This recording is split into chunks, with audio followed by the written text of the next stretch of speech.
नमस्कार मित्रांनो, आज आपण आहोत बारामतीमध्ये आणि आज आपण या ठिकाणी सोलर ऑन ग्रिड सिस्टीम बद्दल माहिती घेणार आहोत. तर प्रामुख्याने प्रधानमंत्री सूर्यघर मुक्त बिजली योजना ही जी शासनाची स्कीम आहे, या स्कीम अंतर्गत आपण सोलर सिस्टमचं काम करतो आणि याच्यामध्ये ग्राहकाचं वीज बिल हे आपण पूर्णपणे झिरो करण्याचं काम करतो. पण याच्यामध्ये मित्रांनो जी सिस्टम बसवली जाते तिला ऑन ग्रिड सिस्टम असं म्हणतात. पण बऱ्याच लोकांना ऑन ग्रिड सिस्टम वर्किंग कशी करते याबद्दल माहिती नाहीये, तर त्याबद्दलच आपण आज या ठिकाणी जाणून घेणार आहोत. तर मित्रांनो, तुम्ही बघू शकता या ठिकाणी आपण सोलरचा प्लांट इन्स्टॉल केलेला आहे. हा प्लांट कमर्शियल आहे.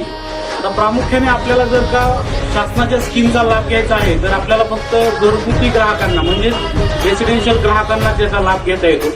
आणि याच्यामध्ये सबसिडीचं जे स्ट्रक्चर आहे ते 1 किलोवॅटला 30,000, दुसऱ्या किलोवॅटला 30,000 आणि तिसऱ्याला 18,000 याप्रमाणे टोटल 3 किलोवॅटला 78,000चा लाभ मिळतो. आणि याच्यामध्ये मी जसं मगाशी म्हटलं तुम्हाला की आपण ऑन ग्रिड सिस्टम बसवतो.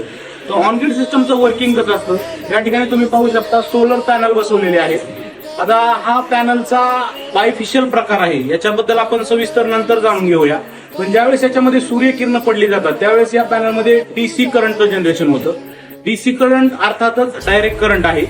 हा डीसी करंट साधारणपणे या ठिकाणी तुम्ही आलात तर पाहू शकता, इथं आपण डीसी डीबी इन्स्टॉल केलेला आहे. या ठिकाणी जातो, या डीसी डीबीचं वर्किंग आहे डीसी करंट मॅनेज करणे म्हणजे कंट्रोल करणे.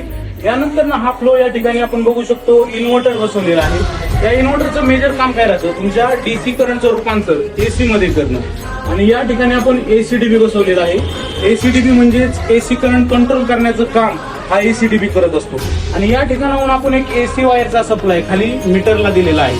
आणि ही वायर खाली नेट मीटर आणि जनरेशन मीटर त्या ठिकाणी जाते आणि त्याच्यामध्ये टोटली तुमच्या सोलरच्या जनरेशनचं कॅल्क्युलेशन होतं. आता अर्थातच मित्रांनो होतं कसं, याच्यामध्ये सोलर जे काही दिवसभर जनरेशन करेल, केलेलं जनरेशन ते काय करेल मीटर पर्यंत घेऊन जाईल आणि याच्यामध्ये तुम्ही वापरून जी काही वीज शिल्लक राहते ती वीज आपण MSCB ला प्रोव्हाइड करत असतो. म्हणजेच काय करत असतो, एक्सपोर्ट करत असतो.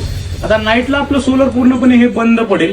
सोलर बंद पडल्यानंतर सुद्धा आपल्याला विजेची आवश्यकता असते. त्यावेळेस आपण काय करतो, जी काही वीज आपण MSCB ला दिलेली आहे तीच पुन्हा वापस घेत असतो, म्हणजेच इम्पोर्ट करत असतो.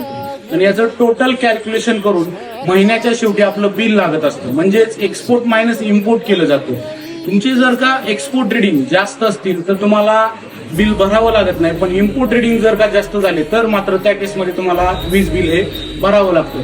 तर या पद्धतीने ऑन ग्रिड सिस्टम आहे. त्याचा डिटेल व्हिडिओ मी तुम्हाला लवकरच पुढच्या भागामध्ये अपलोड करेन. धन्यवाद.